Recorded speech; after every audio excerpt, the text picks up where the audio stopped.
Price Lord. விசேஷமா இந்த நாளிலே கூட சாயந்தர வேளையில தேவன் உங்களோடு கூட பேச சொன்ன வார்த்தை, அனுப்பப்பட்ட வார்த்தை ஒன்று இருக்குது, பேச சொல்ல வார்த்தைப்பட்ட வார்த்தை இருக்குது. இது பேச சொல்லுகிற வார்த்தை.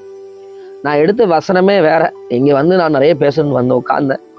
ஆனால் ஆண்டவர் உங்களோடு பேசுகிற இந்த வார்த்தையை தான் சொல்ல ஆண்டவர் உங்களோட.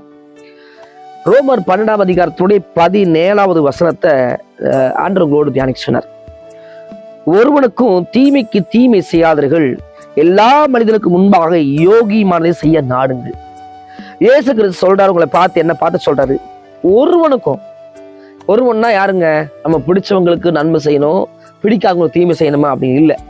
எல்லா மனிதனையும், எல்லா மனுஷனுக்கு முன்னாடி நம்ம விருப்பம் இல்லாதவங்க, நேசிக்க முடியாதவங்க, நம்மளுக்கு யாரெல்லாம் இது பண்ண முடியாம எல்லாத்தையுமே ஆண்டவர் சொல்றாரு, ஒருவனுக்கும் தீமைக்கு தீமையானதுங்க செய்யாதீங்க. அது மாத்திரமே எல்லா மனிதர்களோடு யோகியமானதை செய்ய நாடுங்க. எப்படி இயேசு கிறிஸ்து இந்த பூமியில அவர் செய்தது எல்லாம் உண்மையா உத்தமமா செய்தார், வாழ்ந்தார், அவர் எல்லா காரியத்தையும் செய்தார்.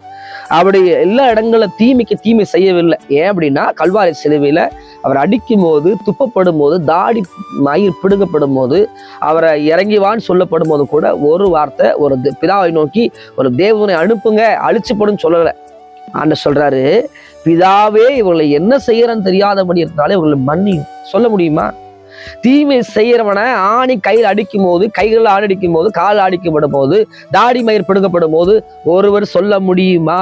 பாருங்க, ஆண்டவர் சொல்றாரு பாருங்க, ஆண்டவரே இவர் செய்யறது என்னன்னு தெரியாம செய்யறாங்க, அவங்கள மன்னின்னு சொல்றாரு. எப்படிப்பட்ட ஒரு சுபாவம்! இன்னைக்கு நம்முடைய வாழ்க்கையில ஒரு சில காரியம் நடந்தோன்னு நம்மளை அறியாம நமக்கு இருக்கிற மாம்சம் வெளிப்பட்டு என்ன பண்ணுது, பழிக்கு பழி வாங்க தோணுது, பல காரியங்களை பேச தோணுது. ஆனா அந்த வேதம் என்ன சொல்லுது பாருங்க, கூடுமான வரைக்கும் 18ஆம் வசனம் பாருங்க, கூடுமான வரைக்கும் மட்டும் எல்லா மனிதனோடும் சமாதானமா, கூடுமான வரைக்கும் நம்மளால முடிகிற அளவுக்கு சமாதானம் இருக்க வேண்டிய நம்ம மேல இருந்த கடமை.